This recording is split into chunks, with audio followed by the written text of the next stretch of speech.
Yes, good morning students. Today we continue chapter number 5 organizing. Organizing का आज हम 5.4 topic करेंगे delegation of authority. Delegation of authority, तो इसमें सबसे पहले हम करेंगे इसका concept means meaning of delegation. तो देखो, delegation is an administrative process of getting things done by others by giving them responsibility. हमने मैनेजमेंट में पढ़ा था कि मैनेजमेंट का क्या होता है, दूसरों से काम करवाना. तो वही सेम मीनिंग है डेलीगेशन में भी, हम अपना काम दूसरों से करवाते हैं. वाई गिविंग देम रिस्पॉन्सिबिलिटी, उनको वो रिस्पॉन्सिबिलिटी दे देते हैं कि अब उन्होंने ये काम कंप्लीट करना है. All important decisions are taken at top level by board of director. सारे जो इम्पोर्टेंट डिसीजंस होते हैं वो बोर्ड ऑफ डायरेक्टर द्वारा लिए जाते हैं. The execution is extrusted to chief executives. The chief executives assign the work to department manager. सबसे पहले बोर्ड ऑफ डायरेक्टर्स मीटिंग करते हैं, फिर वो सारी ड्यूटी किसको दे देते हैं, चीफ एग्जीक्यूटिव को. फिर वो चीफ एग्जीक्यूटिव्स आगे किनको दे देते हैं, department managers, who is turn delegate the authority to subordinate. फिर वो चीफ एग्जीक्यूटिव जो है वो किनको दे देते हैं, सबॉर्डिनेट्स को. तो सबसे पहले चेन में कौन आया, बोर्ड ऑफ डायरेक्टर्स. फिर बोर्ड ऑफ डायरेक्टर्स ने ड्यूटी किसको दी, चीफ एग्जीक्यूटिव को, और चीफ एग्जीक्यूटिव ने आगे डिपार्टमेंट मैनेजर को, डिपार्टमेंट मैनेजर ने आगे सबॉर्डिनेट्स को दे दिया. The process goes to the top. ठीक है, टॉप लेवल मतलब ये प्रोसेस लेवल्स चलती है where actual work is executed. यहाँ जहाँ पे एक्चुअल वर्क किया जाता है वहाँ जाके प्रोसेस एंड होती है. The person who is made responsible for a particular work is given the requisite authority for getting it done. तो मतलब अगर हम रिस्पॉन्सिबिलिटी दे रहे हैं तो उसके साथ ही उसको पावर भी देनी पड़ती है, मीन्स अथॉरिटी भी देनी पड़ती है कि ताकि वो आगे अपने वर्कर से करवा सके. मीन्स अगर board of director chief executive को अथॉरिटी दे रहे हैं तो उसके साथ उनकी रिस्पॉन्सिबिलिटी भी देते हैं. तो वो उनकी अथॉरिटी दे दी कि वो आगे भी अपने सबॉर्डिनेट से काम करवा सकते हैं. तो मीनिंग ऑफ डेलीगेशन क्या हुआ, डेलीगेट करना मीन्स ट्रांसफ़र करना अपनी अथॉरिटी को ताकि वो अपना काम दूसरों से करवा सके. डेफिनेशन देखो, delegation take place when one person give another the right to perform work. जब एक पर्सन दूसरे को अथॉरिटी दे देता है काम करने की.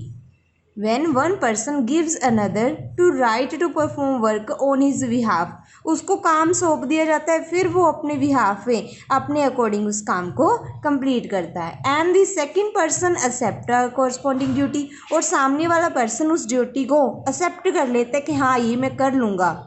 ठीक है, तो देन क्या होता है, व्हाट इज और ऑब्लिगेशन. ऑब्लिगेशन क्या होता है, जिम्मेवारी. तो उसकी जिम्मेवारी बन जाती है कि उसने वो काम कंप्लीट करना है. तो ये डेफिनेशन OS सीनियर ने दी है, तो आपने ये लर्न करनी है मीनिंग और डेफिनेशन.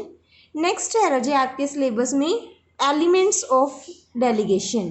डेलीगेशन के मेन 3 एलिमेंट्स होते हैं, रिस्पॉन्सिबिलिटी, अथॉरिटी, अकाउंटेबिलिटी. फर्स्ट जो एलिमेंट हुआ responsibility. The first step in delegation is the assignment of work. तो सबसे पहले हम अपना काम अपने वर्कर्स को देते हैं. It means delegation of authority. The superior asks his subordinate to perform a particular task in a given period of time. हम क्या दे देते हैं, उसको टाइम पीरियड दे देते हैं कि ये काम तुमने इतने समय में करना है. It is a description of role assigned to subordinate. और उसको उसका रोल समझा देते हैं कि तेरी पदवी इस ऑर्गेनाइजेशन में ये है.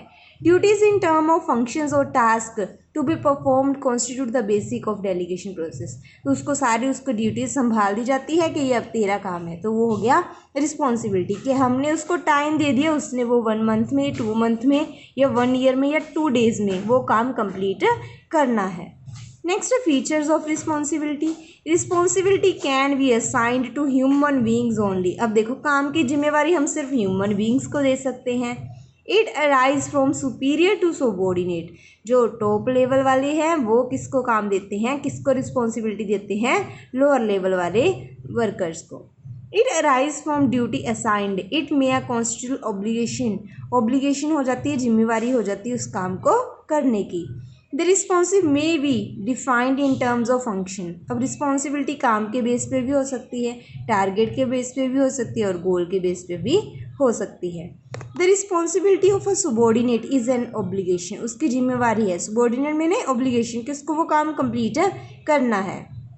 रिस्पॉन्सी कैन नॉट बी डेलीगेटेड। तो ये इंपॉर्टेंट लाइन है, रिस्पॉन्सिबिलिटी को हम कभी भी डेलीगेट नहीं कर सकते, मीन्स आगे नहीं दे सकते। मान लो ए पर्सन ने बी को काम दिया, बी ने आगे सी को दे दिया, बट मेन रिस्पॉन्सिबिलिटी किसकी होगी, बी की। मान लो ए पर्सन ने काम दिया बी को, बी ने आगे काम दे दिया सी को, तो सी ने उसको काम दिया है पर अपनी रिस्पॉन्सिबिलिटी कभी भी वो डेलीगेट नहीं कर सकता, क्योंकि मेन जिम्मेवारी बी की है। चाहे आगे उसने काम दे दिया पर उसको मतलब रिस्पॉन्सिबल कौन होगा, बी। अगर सी ने काम ना किया तो रिस्पॉन्सिबिलिटी ए किससे पूछेगा, बोर्ड ऑफ डायरेक्टर्स किससे पूछेंगे, चीफ एग्जीक्यूटिव से कि काम क्यों नहीं हुआ। ठीक है, तो रिस्पॉन्सिबिलिटी कभी भी डेलीगेट नहीं कर सकती। A subordinate may perform the assigned duty himself और get it done from his subordinate. चाहे काम उसके सबॉर्डिनेट्स करेंगे बट जिम्मेवारी ही remain responsibility for the worker. चाहे काम सी कर रहा है मीन्स वर्कर कर रहे हैं पर रिस्पॉन्सिबिलिटी बी की ही होगी। Responsibility always flow upward. Responsibility हमेशा अपवर्ड फ्लो करती है। ठीक है, देखो मतलब बी रिस्पॉन्सिबल होगा किसको, ए को। A subordinate remain accountable to his superior, वो हमेशा अकाउंटेबल होगा किसको, अपने बॉस को। Responsibility arises out of delegation of authority. तो ये हो गया फर्स्ट पॉइंट, रिस्पॉन्सिबिलिटी। सेकेंड है रजे अथॉरिटी। अथॉरिटी क्या होता है, देखो the grant of authority is the second element. ये डेलीगेशन प्रोसेस का सेकेंड एलिमेंट है। द डेलीगेटर मीन्स जो रिस्पॉन्सिबिलिटी अथॉरिटी दे रहा है।